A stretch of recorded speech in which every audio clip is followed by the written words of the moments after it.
La question qui obsède le plus les gens qui réfléchissent, en général, c'est la question du libre arbitre. Est-ce qu'on a la capacité d'impacter sur notre devenir? Est-ce qu'on fait réellement des choix ou alors c'est une illusion? Et est-ce que tout est déjà écrit dès le départ? Alors pour répondre à la question, je pense que c'est intéressant de se focaliser d'abord sur un organisme hyper simple. Prenons par exemple des plantes. Si on observe les plantes, ce qui est intéressant, c'est qu'on constate qu'elles ont un projet. Leur projet, c'est de se développer, c'est de prendre le plus d'espace possible et c'est de se multiplier. Elles le font à travers plusieurs stratégies. Il y en a qui ont des épines pour se protéger, il y en a qui sécrètent des poisons. Et d'ailleurs, la plus intelligente de toutes, je dirais que c'est l'arbre fruitier, qui lui a carrément construit des fruits pour allécher les prédateurs, pour qu'ils consomment cette nourriture et que du coup ils transportent avec eux une graine et qu'en faisant leurs excréments, ils aillent inséminer la terre à plein d'endroits différents et puissent assurer la propagation des plantes. C'est quand même assez extraordinaire, il faut le noter. Mais du coup, un point fondamental qu'on retient de tout ça, c'est que la plante a un plan, mais ce plan-là, elle l'a eu dès le début. C'est pas quelque chose qu'elle a construit en temps réel en fonction de ce qui se passait autour d'elle, en fonction de ses envies. Et ce plan, il était contenu dans la graine. Deuxième point intéressant à constater, c'est que le déroulement de son plan, le développement, il est 100% déterminé par son environnement. La plante, pour exercer son plan, elle a besoin de lumière, elle a besoin d'oxygène, elle a besoin de nutriments.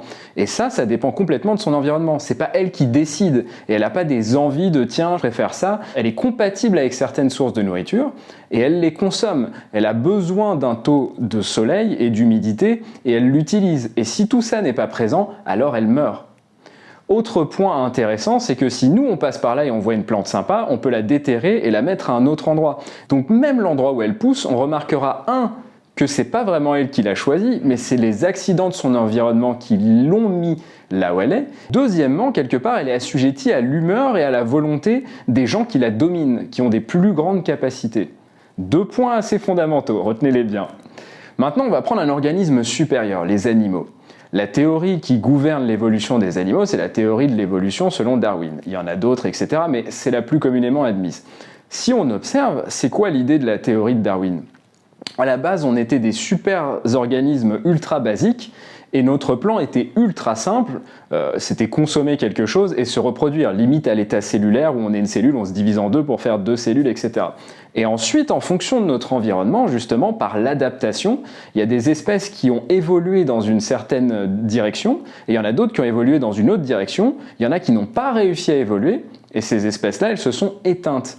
Donc, la théorie de l'évolution, elle est très intéressante, c'est qu'on avait un projet, on développe notre projet, et il se complexifie dans le temps, parce que quand on était une toute petite cellule, on était là juste à se déplacer dans des directions binaires, voire devant, juste derrière, peut-être 4 directions.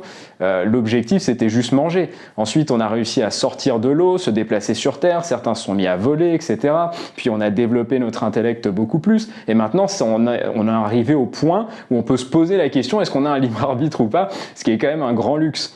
Mais je pense que si on observe de manière décontextualisée, on remarquera que, en fait, on a fait des petites évolutions et que maintenant on est un organisme très complexe, mais parce qu'on a accumulé plein de petits degrés de liberté, plein de nouvelles compétences qui font qu'on est complexe. Mais ces compétences séparément, en fait, elles sont basiques.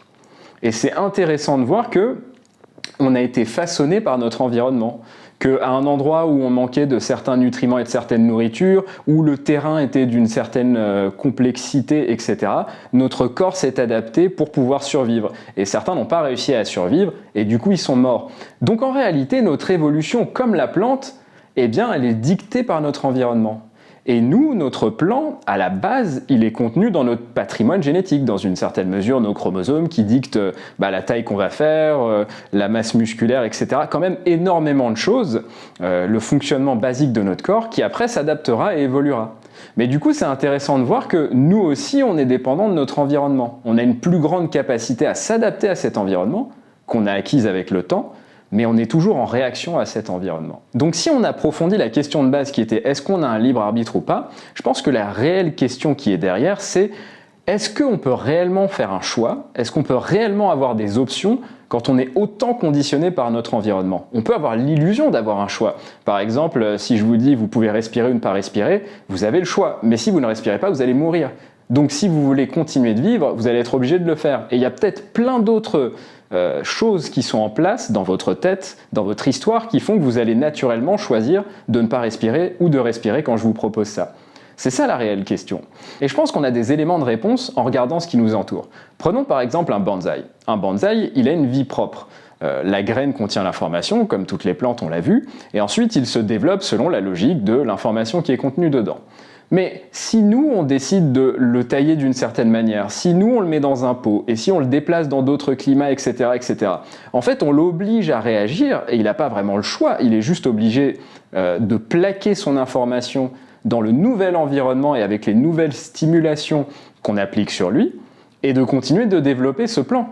Il ne le change pas à proprement parler, ou s'il le change justement, c'est qu'il recrée un plan qui est lié à ce qu'il a découvert en essayant d'appliquer son plan et en rencontrant des obstacles qu'on a créés nous-mêmes. On l'a taillé, on lui a donné un sol différent, on lui a mis des températures et un environnement différent. De la même manière, si vous pensez à carrément la modification même de l'information, prenons les organismes génétiquement modifiés. Les fruits qui ont été génétiquement modifiés. La graine contient une information, mais cette information, elle n'est même pas liée à l'histoire du fruit et à son évolution, elle est liée à la manipulation que nous, on en a faite. Et du coup, c'est nous qui décidons de l'histoire et de l'information que va développer la plante qui sortira de ce noyau le long de sa vie. Et ça, c'est très intéressant parce que cette idée de modifier génétiquement une information, dans le but de contrôler la destinée d'un organisme, c'est une chose à laquelle nous-mêmes on est soumis. La propagande, quelque part, c'est une modification de notre pensée. Et notre pensée, c'est elle qui dicte les actions qu'on va choisir, les choix qu'on va faire. On fait des choix parce qu'on a une histoire, parce qu'on a une manière de voir le monde, parce qu'on a un programme. Et ce programme, il est influencé par ce que les gens nous disent, par ce qu'on observe, qui est, encore une fois, est notre environnement. Donc en réalité, on voit que comme le bonsaï peut être modifié par un organisme plus fort que lui, qui a plus de conscience et qui a plus de capacité, eh bien nous-mêmes, on peut être modifié par notre environnement, par le biais de la propagande, par le biais de notre environnement lui-même. Si la température change, notre organisme va devoir s'adapter. Si on n'a plus accès à certains types de nourriture, on va devoir s'adapter aussi. Ce qui m'amène donc à la question qui est plus intéressante encore que la question du libre arbitre, c'est est-ce qu'il existe un organisme qui nous dépasse et qui nous contrôle ou qui contrôle notre environnement avec tellement d'intensité qu'au final, nos choix, c'est une illusion qui ne dépend que de cet organisme, comme par exemple celui qui taille le bonsaï laisse peut-être croire au bonsaï s'il a une conscience que c'est lui qui décide comment il évolue, peut-être qu'il existe un organisme au-dessus de nous qui décide de tous les paramètres qui nous environnent et qui font que nous on croit qu'on a un choix, mais en fait tout a déjà peut-être pas été écrit, mais tout est déjà contrôlé par quelque chose qui nous domine. C'est un peu comme les cellules dans notre corps. On a plein de cellules, elles ont un programme qui est dans nos chromosomes, elles l'exécutent, mais si on décide de prendre un avion, si on décide de sortir de chez nous et d'aller à un endroit, elles sont obligées de nous suivre, elles n'ont pas le choix.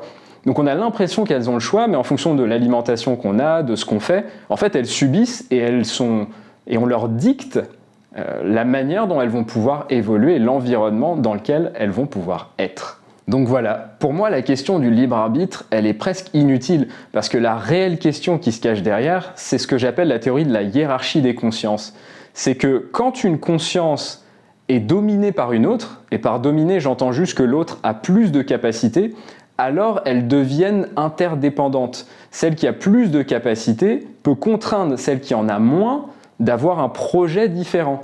Et ce projet va impacter la conscience qui lui est supérieure. De la même manière que si on change l'ADN des fruits, eh bien comme on consomme des fruits, on va changer notre propre alimentation qui du coup va nous changer nous-mêmes. Donc la question du libre arbitre, c'est la question en réalité de la conscience et de savoir est-ce que l'humain est la plus grande conscience qui existe dans l'univers ou est-ce qu'il y en a une autre qui nous domine.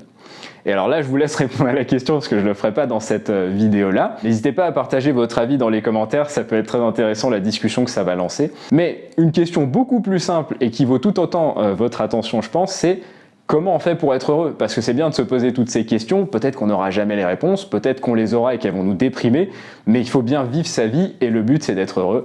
Eh ben j'ai une petite idée, j'y ai déjà répondu dans une petite vidéo, j'espère qu'elle vous plaira aussi et à très vite.